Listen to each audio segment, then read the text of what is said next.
Hola y bienvenido, mi nombre es Javier Rodríguez, ingeniero de Solleno, y en esta ocasión vamos a ver cómo podemos lidiar con uno de los problemas o de las consultas más frecuentes. Esto es, cómo podemos desplegar nuestras bases de datos SQLite en las aplicaciones desktop y también en las aplicaciones iOS.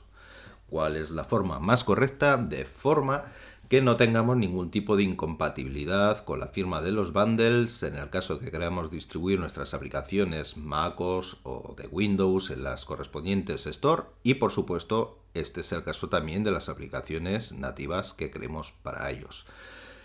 De forma que empezaremos por lo que tendríamos que hacer en un primer paso, que es añadir un primer paso de compilación a cada una de las plataformas de despliegue que queramos soportar. Si es MacOS, Windows, Linux, añadiremos un paso de compilación encargado de copiar el archivo fuente. En este caso, el archivo fuente es la base de datos SQLite propiamente dicha, que seguramente hayamos editado su esquema utilizando una aplicación externa. Como puedes ver, esto es tan sencillo como añadir el paso de compilación seleccionando cada una de las plataformas de despliegue, añadir paso de compilación y copiar archivo. Esto añadirá una nueva entrada como la que vemos aquí, que desplegará el editor, en el cual, utilizando los botones de la barra superior, podemos añadir tanto carpetas, es decir, el contenido de toda la carpeta que seleccionemos, o bien archivos individuales. En este caso hemos utilizado la opción de añadir un archivo individual y hemos seleccionado nuestra base de datos SQLite.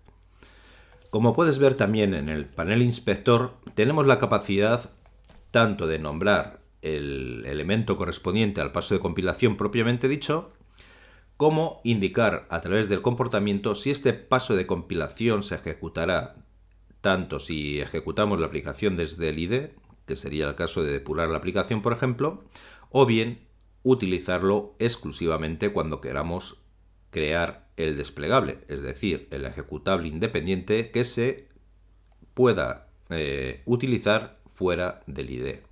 En este caso tenemos seleccionada la opción ambas, pero como ves podemos seleccionar cualquiera de ellas. Del mismo modo también podemos elegir un subdirectorio. Sin embargo, el framework de Solleno nos proporciona una serie de carpetas o destinos que son los más convenientes, los más frecuentes para cualquiera de estos casos. Aquí podemos ver desde la carpeta o el directorio que contiene el ejecutable propiamente dicho, la carpeta de recursos, la carpeta de framework, que sería en el caso de los bundles de MacOS, el propio bundle, el directorio superior, o la carpeta de contenidos que encierra toda la aplicación. En este caso, al tratarse de un recurso, seleccionamos recursos. Una vez realizado este paso de compilación, ya tendremos nuestro archivo de base de datos en una ubicación conocida. Es decir, cada vez que se compile la aplicación, se copiará este archivo desde la ruta fuente que hayamos seleccionado hacia la ruta de destino que hayamos seleccionado. Sin embargo, sería un error basarnos en esta suposición y simplemente abrir nuestro archivo de base de datos desde la carpeta de recursos en la aplicación desplegable. ¿Por qué? Porque probablemente la base de datos se abra en modo de lectura y escritura, y en el caso de las aplicaciones que se firmen mediante un certificado, esto significaría que se invalidaría la firma del bundle o de la aplicación propiamente dicha en el mismo momento que modificásemos el archivo de base de datos. Para ello, una solución que podemos realizar es la siguiente, la que podemos ver en este código. Sabemos que nuestro archivo reside en una ubicación conocida a la cual podemos acceder a través de Special Folder, la carpeta de recursos y en este caso sabemos cómo se llama el archivo de base de datos, puesto que nosotros mismos lo hemos añadido. Aquí lo que haremos será simplemente mover el archivo de base de datos hacia una carpeta dentro de una ubicación que sí podemos utilizar tanto en lectura como escritura, y no es otra sino la de Application Data o o soporte de la aplicación en la mayoría de las plataformas y a la cual podemos acceder otra vez mediante Special Folder, Application Data y indicando el nombre de la carpeta que queremos que contenga el archivo. En este caso el nombre que puedes ver aquí se corresponde con la variable que hemos definido previamente y que se corresponde con el propio nombre de la aplicación que estamos ejecutando. Es decir, si esta carpeta o esta ruta no existe, o bien si existe pero no es una carpeta, que es la comparación que realizamos en esta línea, lo que haremos a continuación será crear la carpeta dentro de esa ruta y a continuación copiar nuestro archivo desde el origen, es decir, sabemos que está la carpeta de recursos, puesto que ya lo hemos obtenido en esta variable, y la movemos, la copiamos hacia la carpeta de destino. Una vez que está aquí, ya podemos realizar los pasos que seguramente conozcas cuando has trabajado con base de datos SQLite, y sería crear la instancia y asignarla a una propiedad que hemos definido previamente, para a continuación indicarle cuál es el archivo de base de datos con el que debe trabajar. Como ves, aquí le estamos pasando la ruta ya de la ubicación con la que debemos de trabajar, que es en Application Data, el nombre de la carpeta que hemos creado en el paso anterior y el nombre del archivo propiamente dicho, para a continuación conectar la base de datos. Si examinamos ahora la carpeta de soporte, en el caso de Macintosh es Application Support, ves que no tenemos ninguna carpeta que se corresponda con el nombre de la aplicación. El nombre de nuestra aplicación, como puedes ver en los ajustes de compilación, es Soyo Test. Ahora bien, cuando procedemos a ejecutar la aplicación, se ejecutará el evento Open y verás que lo que se realiza en este caso ha sido precisamente lo que hemos indicado. Se ha creado nuestra carpeta SoyoTest, puesto que no existía, y se ha copiado en ella el archivo de bases de datos desde la ruta de origen que le hemos proporcionado. Como puedes ver, esto se ejecuta cada vez que arrancas la aplicación.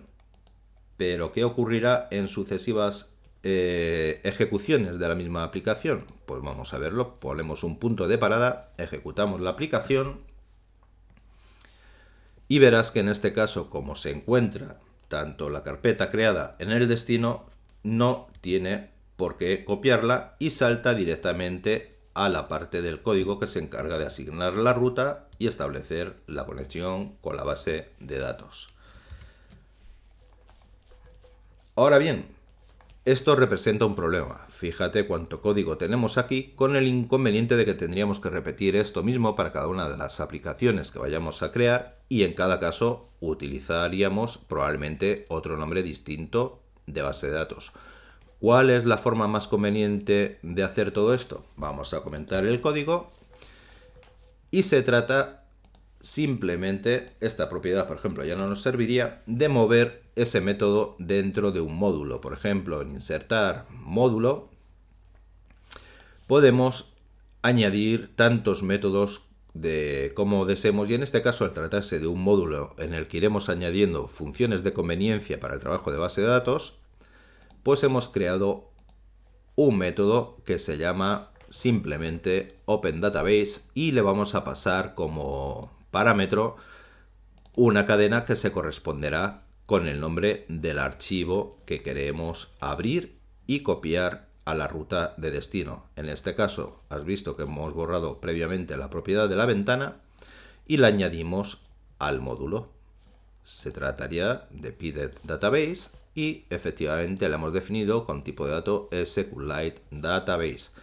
Como ves, la lógica es la misma. Hemos variado aquí un poquito porque también puede darse caso de que exista la carpeta, pero aún existiendo la carpeta no exista el archivo porque lo hayamos borrado o hayamos realizado cualquier otra operación que haya eliminado el archivo. En este caso se limita a crear la carpeta en el caso de que no esté ya creada y a continuación copiar nuevamente el archivo en el caso de que, aun existiendo la carpeta en el directorio de destino, no se encontrase el archivo. Pero básicamente es lo mismo.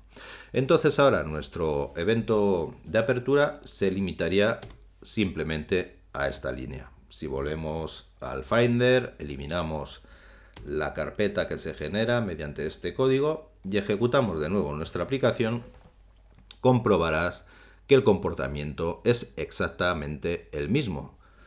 Aunque, como puedes observar, hemos ganado en flexibilidad. Vemos aquí que se ha vuelto a crear la carpeta y el archivo. ¿Por qué hemos ganado en flexibilidad? Porque en el resto de las aplicaciones que vayamos a crear simplemente tendremos que llevarnos copiar y pegar este módulo en él y utilizar simplemente una línea de código que sería la llamada a nuestro método, pasando como argumento el nombre de la base de datos propiamente dicha.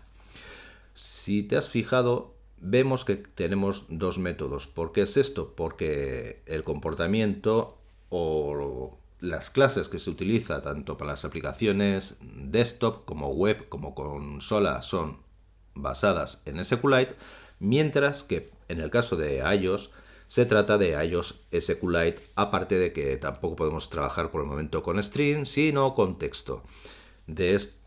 Precisamente por esto, por lo que hemos duplicado el método, en este caso se acepta el parámetro como tipo texto, pero básicamente la funcionalidad es la misma. En el caso de que no exista la carpeta de destino, que en este caso no hemos de crearla, puesto que los archivos se almacenarán siempre en documentos, si no existe la base de datos copiada previamente, nos limitamos a copiarla y a continuación creamos la instancia, asignamos el archivo de base de datos sobre dicha instancia y llamamos al método encargado de conectar.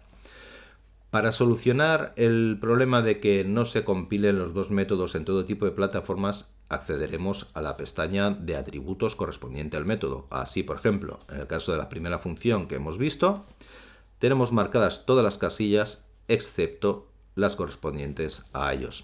Mientras que en el caso del método que se va a ejecutar en iOS, haremos precisamente lo opuesto. Tenemos deseleccionadas, desactivadas todas las casillas, excepto la correspondiente a iOS.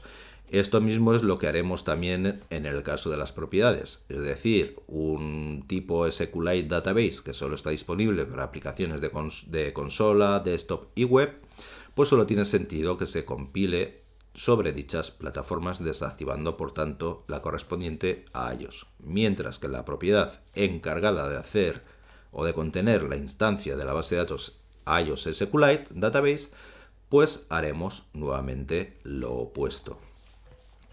Como puedes ver, si nos llevamos esto mismo a una aplicación de iOS, contamos con los mismos métodos. Vemos que en el evento Open contamos con la forma habitual de hacerlo, que es utilizando toda la serie de código, y que vamos a sustituir nuevamente por simplemente la llamada a nuestro método de conveniencia, pasando en ella el nombre del archivo. Verás que en este caso, sin embargo, el paso de compilación varía ligeramente. Hemos seleccionado nuevamente nuestro archivo fuente, aplicamos a ambos casos el paso de copia y también seleccionamos como destino la carpeta de recursos, de forma que posteriormente, cuando se ejecute nuestro método, declaramos la variable source para que apunte precisamente a dicha ruta, obteniendo el recurso correspondiente al nombre de base de datos que hayamos pasado como parámetro. Y a partir de aquí, si no existiese en el destino, nos limitaremos a copiarla sobre la carpeta correspondiente a Special Folder Documents. A partir de aquí ya es seguro trabajar con la base de datos propiamente dicha. Esto mismo también lo podrías aplicar a las aplicaciones web utilizando el método que hemos visto en este ejemplo de escritorio, con la única diferencia que en la aplicación web, si te encargas tú mismo del hosting de dicha aplicación, pues tendrás que pensar que se copia hacia la carpeta de destino siempre y cuando esté soportada por las rutas que utiliza este método, o bien cambiarlo para que se adecue a tus propias necesidades. Y esto es todo. Como de costumbre, espero que te haya resultado especialmente interesante, que veas cómo se puede hacer de una forma más flexible y correcta el despliegue de tus bases de datos SQLite, y te animo, como de costumbre, a que nos sigas en nuestros canales de redes sociales, así como en el blog de Soyo y, por supuesto, también en las páginas de Facebook.